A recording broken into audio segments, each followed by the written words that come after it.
कैसे हैं आप लोग। एक बार फिर से आप सभी का स्वागत है, आप सभी के अपने, हमारे, हम सबके हमरू पब्लिकेशन हाउस में। जैसा कि आप लोगों को पता है, आज एक बार फिर से हम लोग आपके समक्ष उपस्थित हुए हैं हमारे नेक्स्ट सोलो बुक के बारे में बात करने के लिए, जिसमें आज हम लोग बात करेंगे स्वर्गीय कमला मैम की पुस्तक, जिसका प्रकाशन करवाया है उनकी सुपुत्री श्री अपराजिता शर्मा मैम ने। और इस अविश्वसनीय आत्मिक कार्य के लिए, साहित्यिक कार्य के लिए हम सभी अपराजिता मैम का हार्दिक आभार प्रकट करते हैं, धन्यवाद ज्ञापन करना कार्य किया है। और अपनी माता श्री की रचनाओं को, उनकी धरोहर को प्रकाशित करवाना बहुत ही बड़ी उपलब्धि होती है। और मैं कहना चाहूँगा कि अपराजिता मैम सौभाग्यवती जी है और आदरणीय है। जी मैम आ जी जी। चुकी है, तो फिर से एक बार हाँ। स्वागत है मैम। नमस्कार। नमस्कार आपका। जी जी। बहुत बहुत धन्यवाद अविशाल जी, और मुझे ये मौका दिया आपने। और सबसे पहले तो मैं आपके हमरू पब्लिकेशन हाउस की तहे दिल से शुक्रिया अदा करती हूँ, जिन्होंने मेरी माँ के इस सपने को साकार करने में मेरी मदद की और पूर्ण रूप से उसको साकार किया, कि उनकी लेखनी को एक मूर्त रूप मिला।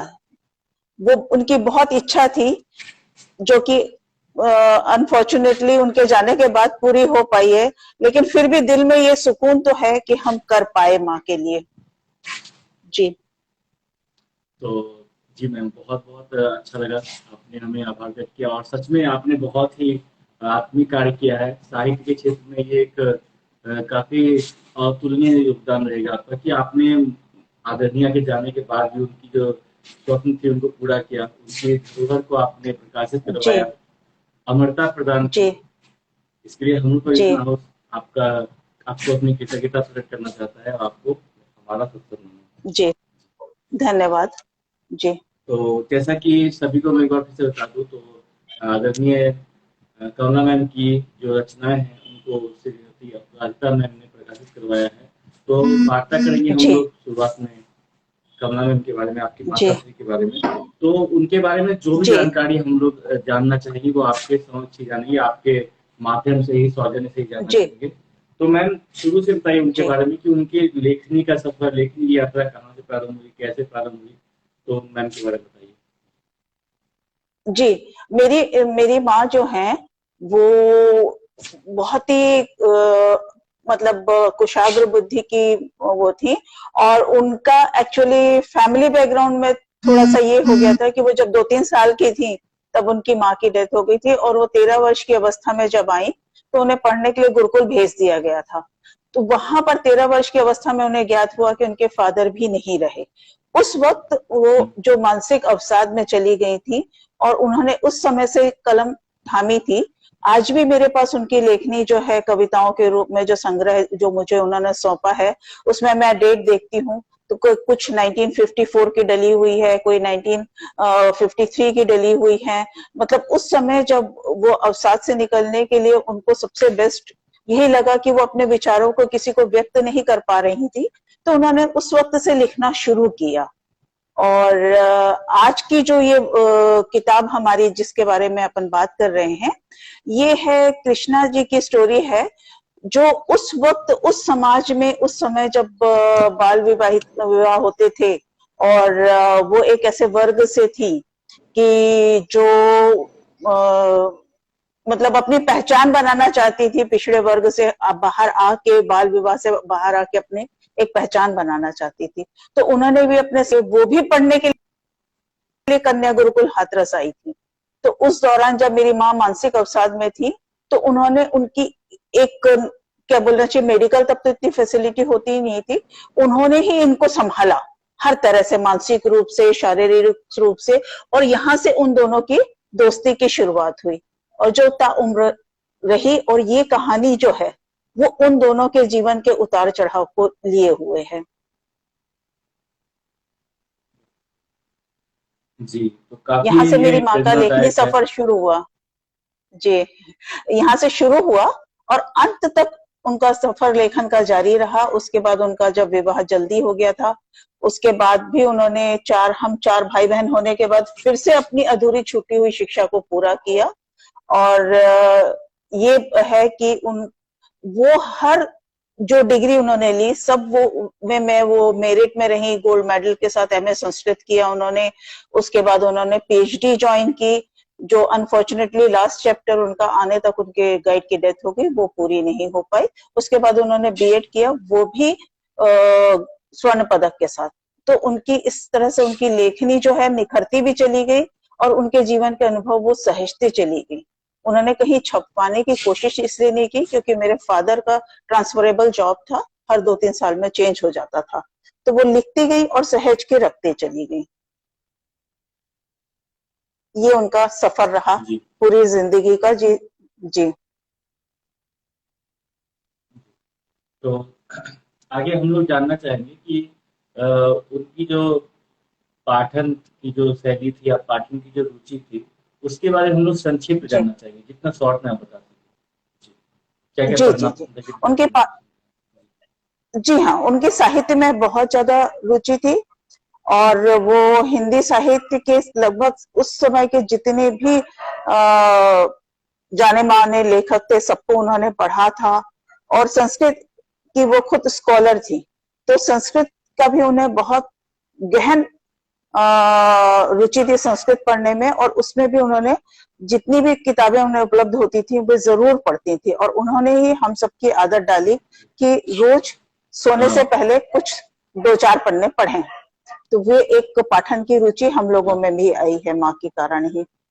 जी मैं मैम की इस बात पे कुछ जोड़ना चाहूँगा, मुझे याद आई अचानक से। तो जो लोग देर से जुड़े थे जी उनको बता दूँ कि अपराजिता मैम, जो कि अपनी माता श्री कमला मैम के बिहाफ में आई है यहाँ पे, उनको समर्पित है पुस्तक के विमोचन या फिर जो सक्सेस हो चुका है उसके बारे में।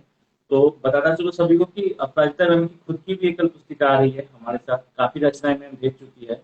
मैं चाहूँगा कि जी लगे हाथ आप कुछ अपनी रचनाओं के बारे, अपनी पुस्तक के बारे में बताएं, ताकि बाकी लोगों को रहे कि हाँ, एक उसके बारे में भी बताइए। जी, अपनी पुस्तक के बारे जी मैं भी मीडिया में मैंने सारी जिंदगी जॉब किया है और इस दौरान मुझे सफर भी करना पड़ता था, कभी ट्रेनिंग के लिए, कभी मेरी बाहर पोस्टिंग थी। तो उस दौरान मुझे जो भी अपने आसपास लोग मिलते थे या कोई ऐसा व्यक्ति मिलते थे जिनके बारे में मैं सुन के मुझे ऐसी रुचि जागती थी, तो मैंने जो लिखना शुरू किया वो 30 वर्ष पूर्व ही हो गया था मेरा लिखने का कार्य शुरू। उस वक्त मैंने कविताएं, कहानियां, समसामयिक लेख और अपने विभाग के लिए भी कई चीजों की स्क्रिप्ट राइटिंग और वो सब इंटरव्यू वगैरह किए हैं। तो उस समय से मेरा लेखन कार्य चल रहा है और अभी भी जारी है, क्योंकि मैं अपने स्वयं के कहानी संग्रह, जिसमें मैंने वो सारे अनुभव जिंदगी के जोड़े हैं जिनसे मैं रूबरू मिली हूँ और उनकी जीवन को मैंने बहुत गहराई तक जाना है। वो अगला मेरा बुक जो मैं आपके साथ निकालने जा रही हूँ, वो वाकई हकीकत में हुए सारे वाकयों का संग्रह है मेरे साथ। मेरी जो वर्किंग लाइफ 36 इयर्स क्या की बात रही है उसके उसका बहुत उसका पूरा संग्रह है वो, कि जो लोग मुझे मिले उन्होंने मुझे कैसे और किस तरह से प्रभावित किया।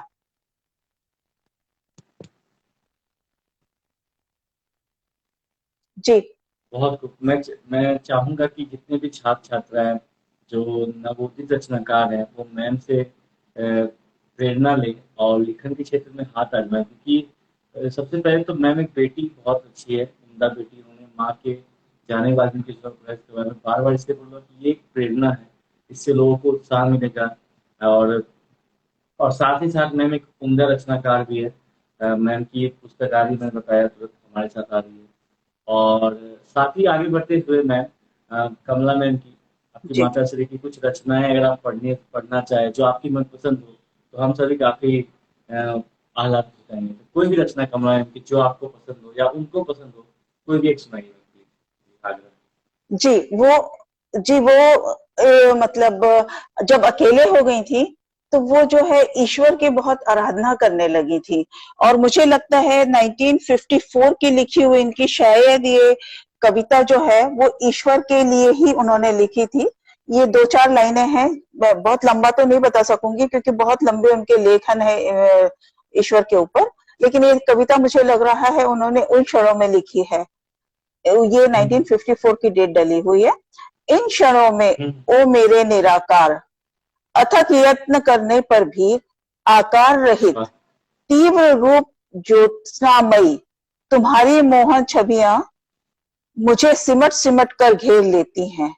अब तो जीवन वीरान उजड़ा पड़ा है, अब न यहाँ रंगीनियां हैं, न मधुर आशा की झांकियां हैं, और आत्मा के इन बोझिल पलों में तुम्हारी छवियों की शीतल छाया से मेरा अस्तित्व स्थिर हो। ये उन्होंने लिखा था उस वक्त। जी जी।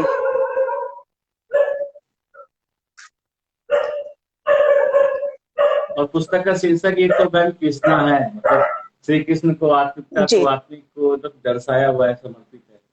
तो एक अलग ही जो जी आत्मिकता झलकती है साहित्य के प्रति मैम का बलिदान, समर्पण दिखता जी है कमला मैम का, वो भी जी अतुलनीय है, सराहनीय है। जी। तो जी। आगे बढ़ने से पहले हम लोग जानना चाहेंगे कि मैम को खास करके किन किन विषयों पर, किन किन विधाओं पर लिखना पसंद था, उसके बारे में बताइए।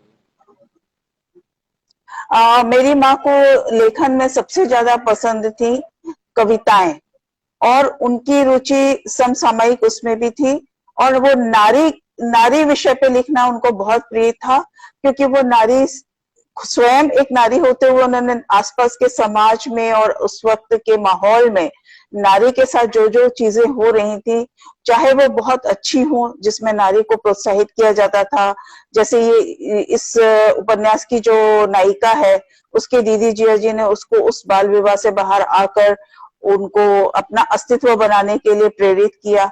इस तरह के विषय उन्हें बहुत रुचिकर लगते थे, और वो खुद का उनका रिसर्च का टॉपिक था महाभारत और रामायण में नारी। तो वो मतलब इतिहास से लेके अंत तक उनका प्रिय विषय वही रहा कि वो अपने आसपास और अपने समाज की सब नारियों को ये प्रेरणा दें कि चाहे जितना भी जीवन में कठिनाई हो, स्वयं के अस्तित्व को आप जीवित रखिए। जी। वो कहते हैं कि मतलब हमारे जाने के बाद भी हमारी जो रचनाएं हैं, हमारी विचारधारा है, वो अमरता को प्राप्त करती है, वो याद की जाती है। तो मैं अभी मतलब जैसे आप बता रही थी माँ के बारे में, तो वो जो भाव छलक रहे थे, वो जो विचारधारा का प्रभाव हो रहा था हमारे मन में, हमारे कानों को जो एक राहत सी हो रही थी, पता नहीं एक लगा कि जैसे माँ साक्षात बैठे हुए, उनकी जो विचारधारा आप सुना रही है, तो लग रहा था कि वो अभिव्यक्ति, उनके वाचन को, उनकी शैली को, उनके व्यक्तित्व को हम लोग ना सोच पा रहे थे, एक उनका एक इमेजिन कर पा रहे हैं कि एक दिख रहा है कि हाँ वो एक अभिव्यक्ति है। मतलब उस समय आपने बताया था 90s की बात है, मतलब 20 साल 30 साल पहले उनकी रचनाएं थी। और तो मतलब वो जो लोग होते हैं छायावादी कवि, प्रेरणावाद के समर्थक कवि, तो उन कवित्रियों में से माताजी सुमार थी, और आपने उनको प्रकाशित करने के लिए हमें मौका दिया मैम। इसके लिए आपका हम लोग बहुत बहुत शुक्रगुजार है। धन्यवाद आपका, बहुत बहुत धन्यवाद। हमें इतनी बड़ी उपलब्धि दी। जी जी, धन्यवाद आपका कि आपने मुझे इतना सहयोग किया और मेरे माँ के सपनों को साकार किया, और बल्कि मेरी लेखनी को भी मूर्त रूप देने में जो आप लोग सहयोग दे रहे हैं, वो मेरे लिए एक जिंदगी का माइलस्टोन का स्थान रखता है। धन्यवाद आपका। अच्छा, साथ में जैसे आपने लोगों के सहयोग की बात की, तो मैं भी बताना चलूँ तो मुझे याद है अभी तक मैम की 23 या 33 इतनी पुस्तकें अब बिक चुकी है, प्रकाशित हो चुकी है। तो लोग पढ़ना चाह रहे हैं, और ये मुझे बहुत बड़ी बात लगती है। मतलब होता है कि लोग कहते हैं कि पुस्तकें नहीं होती, तो अगर पढ़ना चाहे, अगर आपकी एक छवि होती है, आपके व्यक्तित्व के प्रति लोगों में आकर्षण होता है, आदर जो है वो है, तो मतलब लोग बोलते हैं कि अरे जब तक है तब तक जाने वाले। लेकिन कमला मैम, आप अपराजिता मैम, आप लोग का जो एक आदर है, जो एक तरह की एक छवि आप लोगों ने ऐसी बना के रखी है, या मैम ने बनाई थी, जो अभी भी बरकरार है, तो ये मैम अपने में एक बड़ी उपलब्धि है। इस पे मैं आपके विचार जानना चाहूंगा कि इसके बारे में आप क्या कहना चाहिए कि माँ के जाने के बाद उनकी पुस्तकें लोग खरीद के पढ़ रहे हैं, बहुत ज्यादा लोग पढ़ रहे हैं, तो इसके बारे में आप क्या बोलना चाहेंगे, इस उपलब्धि के बारे में या माँ की छवि के बारे में, इसके बारे में आपकी विचार जानना चाहूंगा। जी, मेरी माँ ने हमेशा निस्वार्थ रहकर सब लोगों की, अपने आसपास के लोगों की जितनी उनसे संभव हो सकती थी वो मदद करती थी। वो बहुत प्रकांड विद्वान होते हुए भी कभी उन्होंने अपने इस विद्वत्ता को क्या बोलना चाहिए, अभिमान के रूप में जाहिर नहीं किया। उन्होंने जिनको जरूरत होती थी उन बच्चों को उन्होंने फ्री ऑफ कॉस्ट हिंदी की और संस्कृत के ट्यूशंस भी देती थी, इंग्लिश के भी ट्यूशंस देती थी। ये मैंने स्वयं देखा वाह, है हिंदी जब इंग्लिश मेरे संस्कृत वो एक साथ। करके जी। और उतना ही उनका अधिकार इंग्लिश पे भी था। तो बोलना चाहिए हम सब बच्चों की जो भाषा है और जो लेखनी है, ऐसा नहीं है कि मैं ही, मेरे बाकी 3 भाई बहन भी बहुत अच्छा लिखते हैं, लेकिन वो अपने बोलना चाहिए अपने जीवन के उसमें अभी इतने शायद उतना समय नहीं निकाल पा रहे हैं, लेकिन मैंने इस पुस्तक में सबसे विचार लिए हैं। वो आपने देखा होगा, मेरे भाई ने भी माँ के प्रति विचार दिए हैं, बड़ी बहन ने भी दिए हैं, छोटी बहन ने तभी भी मैंने दिए देखा हैं। है। तो सबकी लेखनी में दम जरूर है, लेकिन उन लोगों को शायद अभी थोड़ा पारिवारिक जिम्मेदारियां हैं। और एक दूसरा ये था कि माँ जो है, माँ जो सबके लिए करती थी, इसलिए इनके प्रति जो माँ के प्रति रिस्पेक्ट है पूरे समाज में, उनके जानने वालों में और उनके साथ जुड़े जो भी व्यक्ति हैं, वो कभी उनको भूल नहीं पाए हैं। और आज भी वो हम लोगों से वैसा ही रिश्ता रखते हैं जैसे वो हमारी माँ से रखते थे। ये माँ की सबसे बड़ी उपलब्धि मैं बताऊंगी आपको, जिनसे हमारा कोई वो बोलना चाहिए ब्लड रिलेशन नहीं है, लेकिन वो भी हमारे परिवार के सदस्य 50-50, 60-60 साल से वैसे ही है। तो ये माँ के प्रति ही उनका बोलना चाहिए आदर है। और इसी कारण से जो है माँ की लेखनी को सब जानना चाहते हैं और पढ़ना चाहते हैं। मैं तो यही कहूंगी कि ये मेरे नहीं, मेरी माँ के प्रति उन सबका और आदर है, मेरे भाई बहनों के लिए वो प्रेरणा है। जी, और मैं जाते जी जाते एक बात और जोड़ना चाहूंगा आपके कथनों में कि एक एक लोगों ने जी 5-5 पुस्तकें ऑर्डर की है, 10-10 पुस्तकें ऑर्डर की है। ये बताते हैं कि जी लोकप्रियता की पराकाष्ठा क्या थी, लोकप्रियता का स्तर क्या है। जी हाँ कि मैं तो बोल कहूंगा है, जी मतलब ये मैं आपको बताता हूँ सभी दर्शकों को, जो लोग बाद में जुड़ेंगे उनको भी, जो लोग यूट्यूब पे देखेंगे उनको भी, कि मतलब 10-10 जी ऑर्डर किया है कि उन्होंने 5 ऑर्डर किया, और ये बहुत बड़ी लोकप्रियता को दर्शाती है। तो मैम बहुत अच्छा लगा, जी और मैं एक बार फिर से कहता हूँ कि आप जी हम सभी के लिए, हम लोग वासियों के साहित्य प्रेमी के लिए एक प्रेरणा स्रोत है। आपने जो आज अपनी माँ के जी लिए किया है, माँ को जो मतलब वो कहते हैं ना कि माँ ने आपको गढ़ा है, आपको जन्म दिया है, लेकिन माँ को एक प्रकाशित जी लेखिका के रूप में आपने जन्म दिया है। तो ये आप बहुत सौभाग्यशाली हैं। हम आपको नमन करते हैं, आपको हमारी तरफ इतनी से नमन, बहुत बड़ी इतनी बात बड़ है।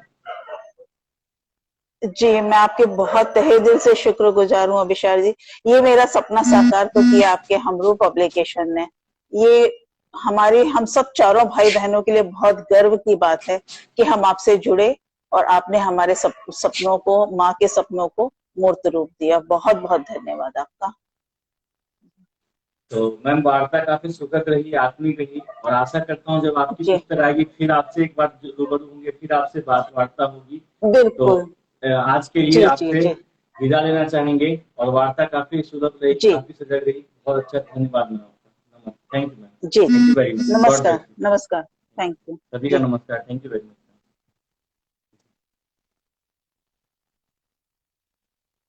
तो thank you very much family, इतना ज़्यादा प्यार देने के लिए।